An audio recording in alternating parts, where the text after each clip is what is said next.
1.4 का question number पहला बता दिया था। रख ले उसकी जरूरत नहीं।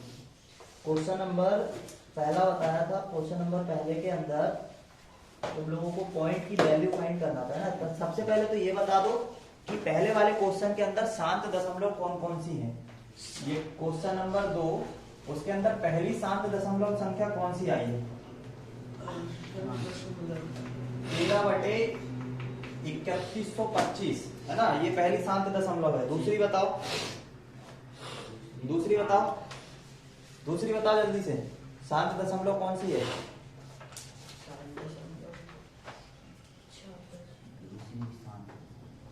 दूसरी शांत दशमलव कौन सी है? जल्दी जल्दी बोलो। 17/8 है ना, ये दूसरी शांत दशमलव है। तीसरी 64/455, ये तीसरी है। फिर चौथी कौन सी है? 15/1600। पांचवी कौन सी है? 29/343। पांचवी के बाद छठवीं, ये 343 वाली शांत है क्या? है 343 वाली अशांत है ना। रुक जाओ,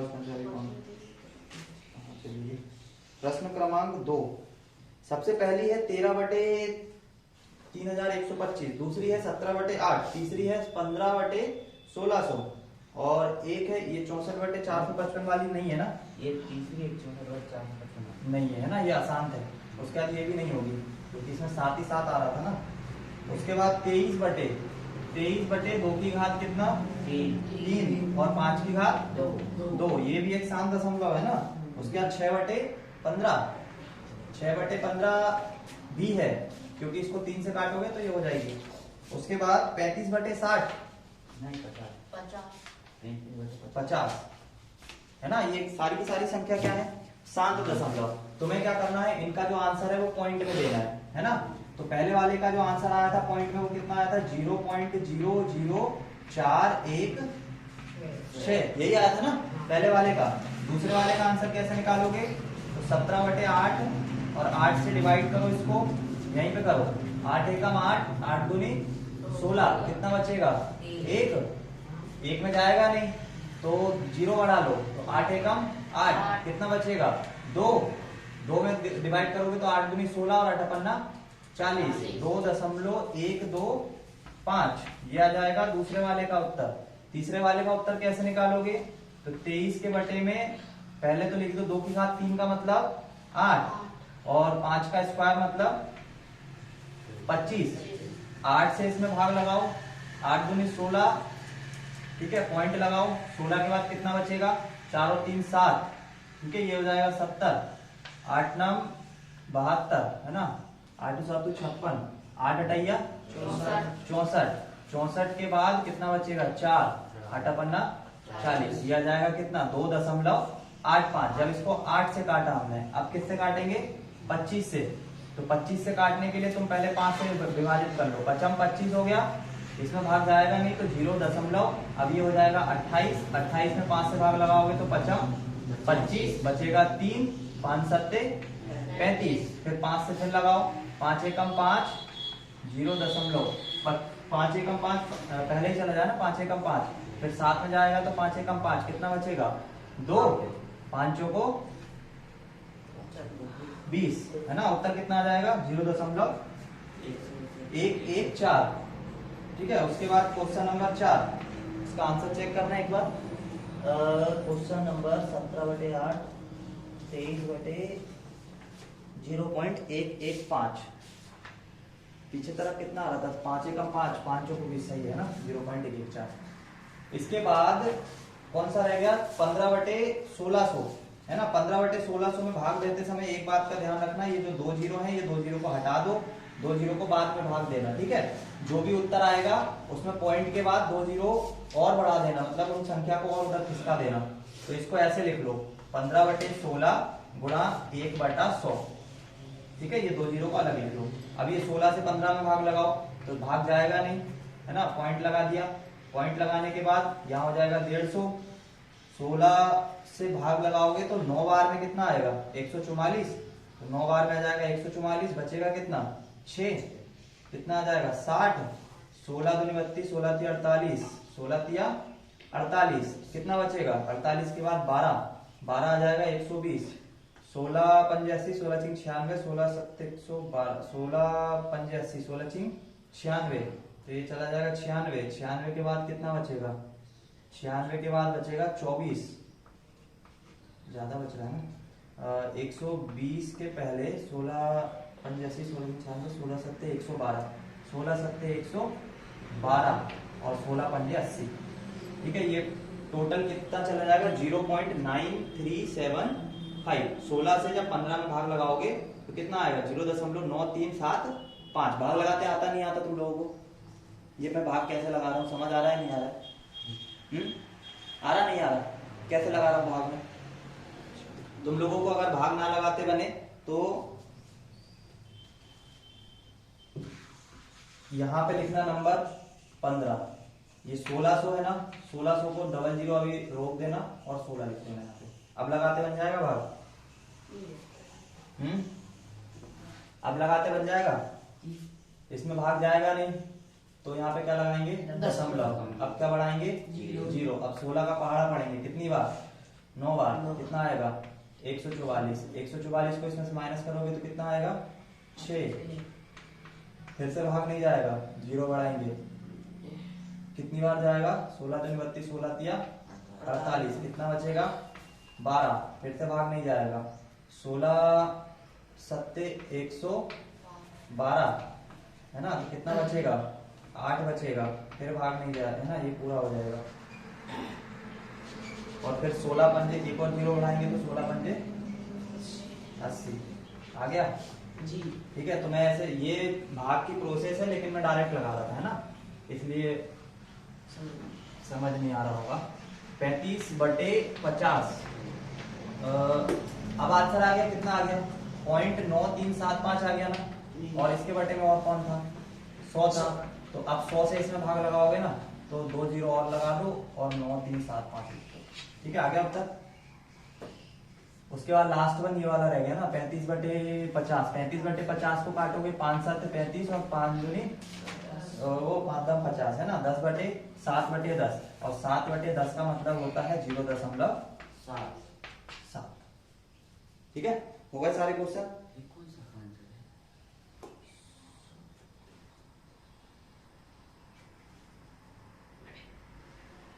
ठीक है। करो इसको नोट डाउन जल्दी से। पहले वाले का तुम लोगों ने लिख पाया नहीं लिख पाया? नहीं लिखे, करके कौन ने लेके आया? करके कौन लेके आया? कोई ने करके लेके आया? तूने करे हैं? अभी देख लिया ना कैसे बताया मैंने, तो आप करके लेके आना। जी वाला नोट डाउन करो, करो ये वाला नोट डाउन करो, बाकी देख तो लिया ना करना कैसे है, ठीक है। तो सारी ही पॉइंट वाली जो संख्याएं होती है वो कैसी होती है, परिमेय संख्याएं होती है। अब पॉइंट वाली संख्या को अभी मैंने तुम लोगों को बताया कि पॉइंट के बाद नंबर पढ़ो कितने हैं, है ना, उतने ही नीचे क्या लगा दो, क्या लगा दो नीचे 0 लगा दो। जैसे कि यहाँ पे लिखी हुई है 43, पहला नंबर क्वेश्चन, इसमें लिखी हुई है 43.1 2 3 4 5 6 7 8। अरे जे मस्ती कर रहा है देखो यार, कौन कर रहा मस्ती? कह रहे इधर बैठा दूंगा तेरे को अभी। पढ़ता का मैं, ये मेरे को पता है ना, मस्ती करता है, पढ़ाई वढ़ाई में ध्यान नहीं है इसका, मस्ती ज्यादा करता है ना, पिटाई लगा दूंगा तेरी अभी पकड़ के। देखो ये दशमलव है, उसके बाद नंबर कितने हैं, एक चेक करना है पूरे, यही है ना 1 2 3 4 5 6 7 तो देखो कितने हैं, 1 2 3 4 5 6 7 8 9, टोटल कितने नंबर है 9 नंबर। तो 43 को लिखोगे ऐसे, और फिर उसके बाद 1 2 3 4 5 6 7 8 9, और टोटल हमारे पास पॉइंट के बाद 9 संख्या है, तो नीचे कितने 0 लगाओगे 9 0 लगाओगे। 1 2 3 4 5 6 7 8 और 9, टोटल कितने हो गए 9 हो गए। अब देखो ये 9 का मतलब क्या है, 10 की घात कितना 9 है ना, 7, ये नंबर एज इट इज लिखोगे ऐसा का ऐसा, और इसका मतलब कितना है 10 की घात 9, और 5 10 को क्या लिख सकते हो, ये 4 3 1 2 3 4 5 6 7 8 9 और 10 को लिख सकते हो 5 गुणा 2 गुणा 5 या 5 गुणा, ठीक है। तो इसका मतलब क्या हो गया, इसका मतलब हो गया 2 की घात 9 और 5 की घात भी 9। तो आगे नीचे गुणनखंड अभाज्य है ना, ये दो एक ऐसा नंबर है जो अभाज्य है।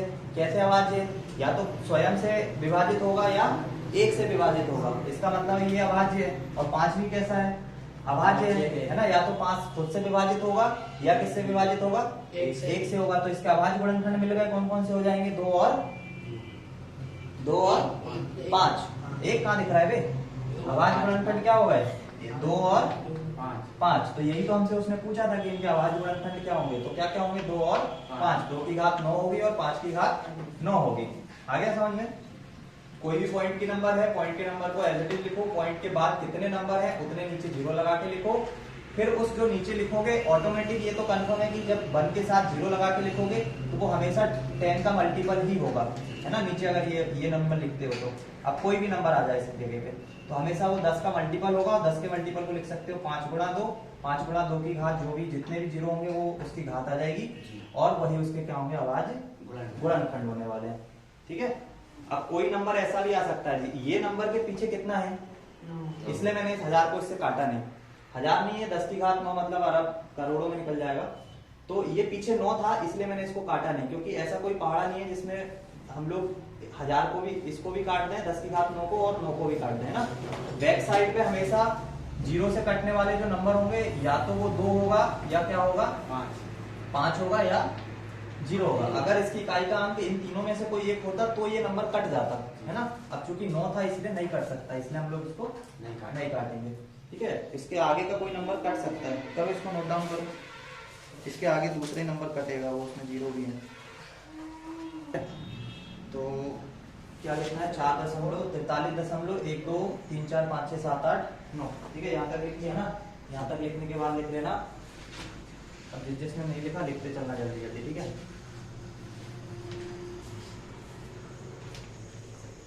43.12345678 9 एक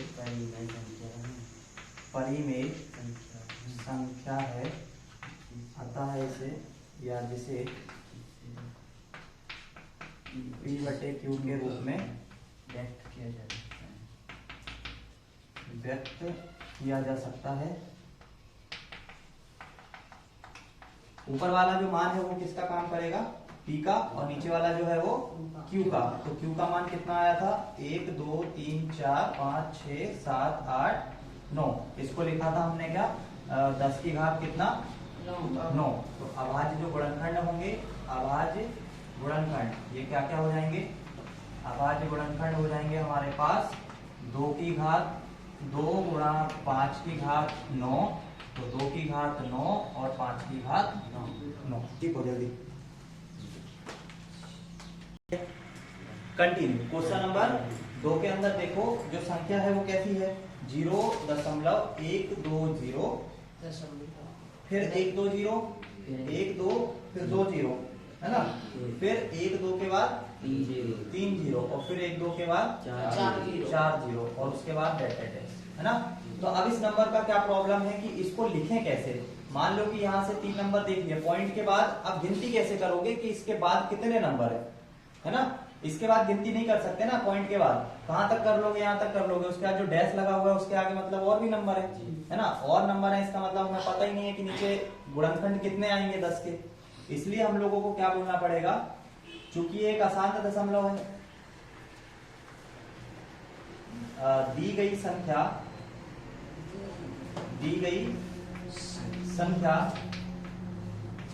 एक अशांत दशमलव संख्या है, अशांत दशमलव संख्या है, अतः इसे P/Q के रूप में व्यक्त नहीं किया जा सकता।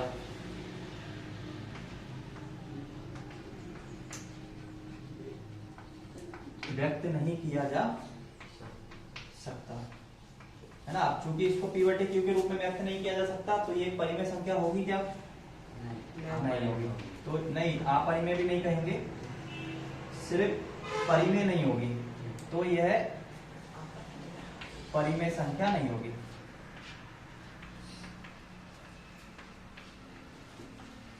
और ठीक है, जैसे अगर कोई नंबर परिमेय नहीं है तो ठीक है, अपरिमेय भी बोल नहीं सकते, है ना। अगर कोई नंबर परिमेय नहीं है तो क्या बोल सकते हो उसको, अपरिमेय भी बोल ही सकते हो, है ना। क्योंकि दो ही प्रकार के नंबर है, या तो परिमेय होगा या अपरिमेय होगा।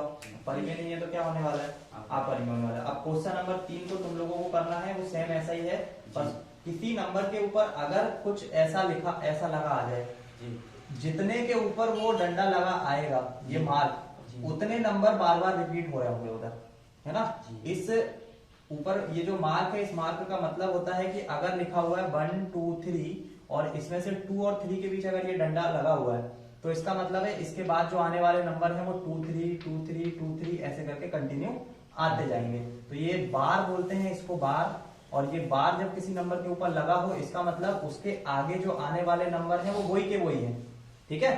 तो क्वेश्चन नंबर 3 के अंदर देख लेना, ये बार लगा हुआ है उस क्वेश्चन के ऊपर, और उसको तुम लोगों को बिल्कुल ऐसे ही लिखना है, ठीक है। वो भी एक परिमेय संख्या नहीं है और उसे पिवट के रूप में व्यक्त नहीं किया जा सकता। हो गई प्रश्नावली खत्म। प्रश्नावली खत्म हो गई, इसके बाद कुछ क्वेश्चन लिखवा दे रहा हूं मैं, तुम लोगों को वो क्वेश्चन करके लेके आना है।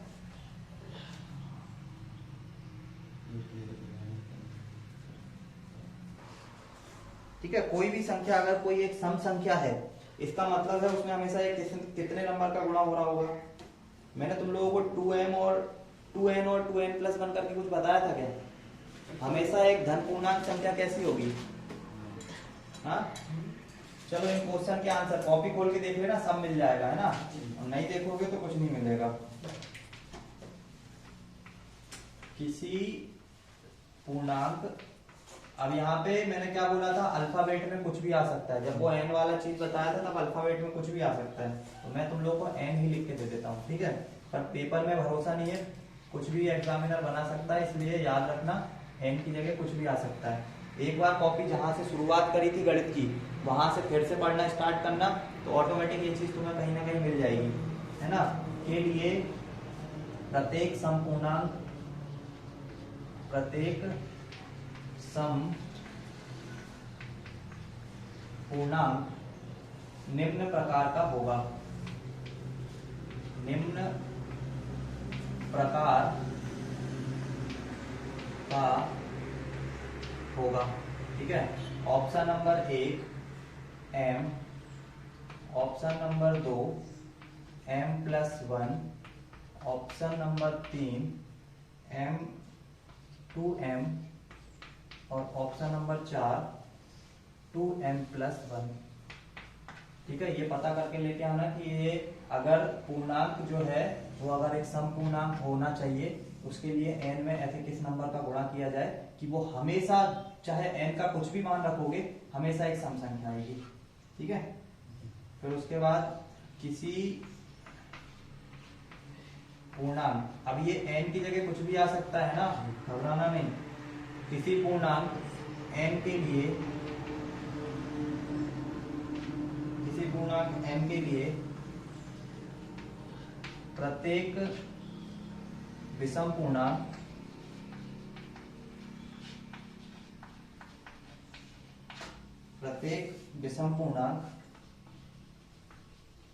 निम्न रूप का होगा, ठीक है। निम्न रूप का होगा, इसमें ऑप्शन है n, 2 मिनट, यहाँ पे n की जगह क्या करना है, n करना n, है ना, क्योंकि अपन ने क्वेश्चन किस में लिखा है, n के लिए, तो n की जगह क्या कर लेना, n कर लेना। यहाँ पे भी क्या आएगा, n आएगा। तो पहला ऑप्शन है n, दूसरा ऑप्शन है n+1, तीसरा ऑप्शन है 2n और चौथा ऑप्शन है 2n+1, ठीक है। प्रश्नावली 1.2 के अंदर तुम लोगों को ये चीज मिलेगी, किसी पूर्णांक n के लिए वो क्या होना चाहिए, n के लिए सम अगर होगा तो वो 1 या 2 में मिल जाएगा, ठीक है। ये क्वेश्चन सारे अच्छी तरह पढ़ के आना। तुम लोगों को आज मैं क्वेश्चन देने वाला हूं कम से कम 5, ठीक है। 5 क्वेश्चन देने वाला हूं, जिसने भी 3 के आंसर सही करके लाया है ना, उसको मिलेगी टॉफी।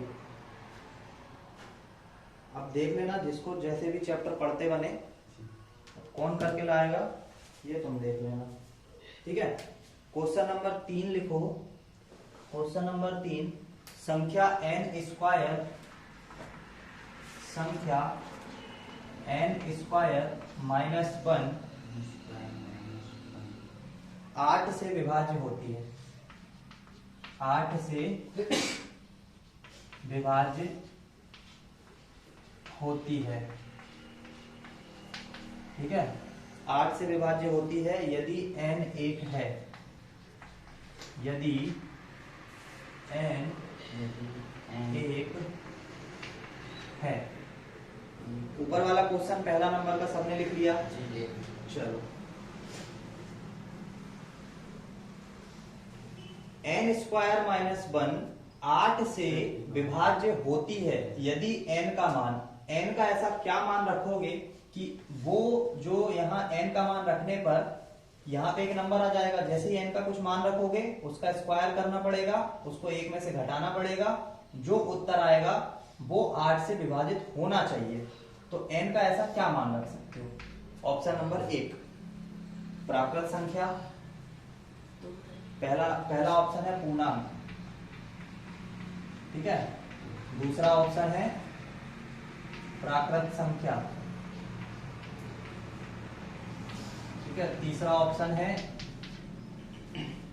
विषम संख्या, विषम संख्या, और चौथा ऑप्शन है सम संख्या, ठीक है। तो यहाँ n का मान ऐसा क्या रखोगे कि वो 8 से विभाजित हो जाए हमेशा, ठीक है, हमेशा की बात है। इसको मिटा दो नंबर 2 को, सबका हो गया।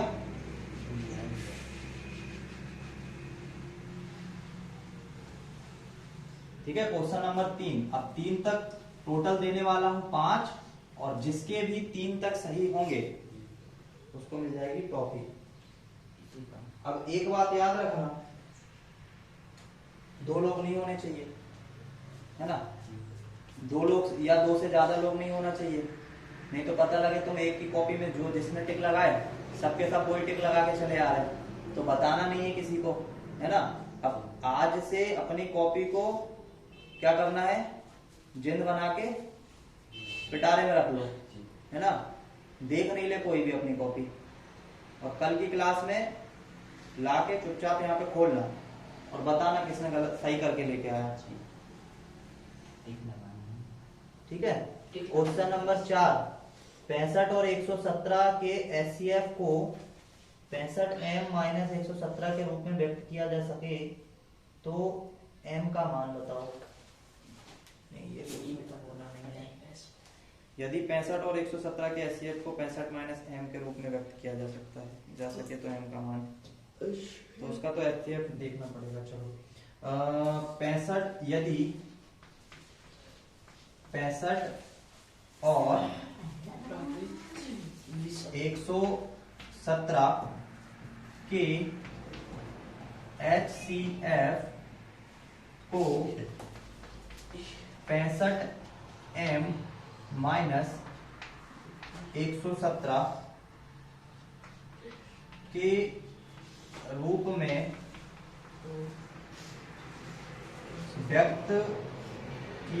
117 के रूप में व्यक्त किया जा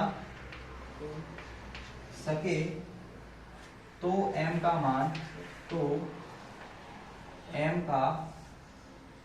मान, है, m का मान है option number 1 4, option number 2 option number 3 1, और ऑप्शन नंबर 4 3, ठीक है। m का देखो, सबसे पहले तो इस क्वेश्चन को समझो। यदि 65 और 117 के एचसीएफ, इसका मतलब है इन दोनों नंबर का तुम्हें पहले क्या निकालना है, एचसीएफ निकालना है। जो भी एचसीएफ आएगा उस एचसीएफ का मान कहां रखोगे, n की जगह पे, तो पता लग जाएगा जो भी इन दोनों का एचसीएफ होगा वही उस m की जगह पर हम रख सकते हैं, और जैसे ही रखेंगे तो वो जो नंबर निकल के आएगा उसको हम लोग क्या है m का मान के रूप में इन दोनों के एचसीएफ के रूप में क्या कर सकते हैं, उसको व्यक्त कर सकते हैं। ठीक है, तो वो नंबर तुम लोगों को निकालना है, तो इन दोनों नंबर्स का एचसीएफ ही वो वहां पे नंबर आने वाला है। ठीक है, मिटा दो इसको, ये वाले को। कितने हो गए, 4 हो गए। इसके बाद क्वेश्चन नंबर 5। क्वेश्चन नंबर 5 को लिखो, वह सबसे बड़ी संख्या,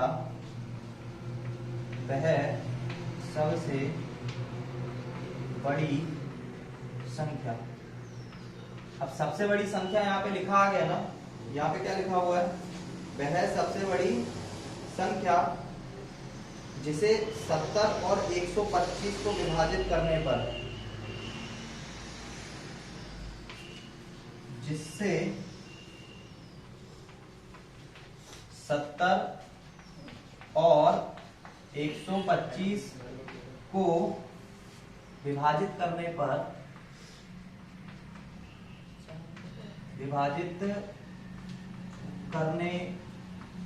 पर, क्रमशः शेषफल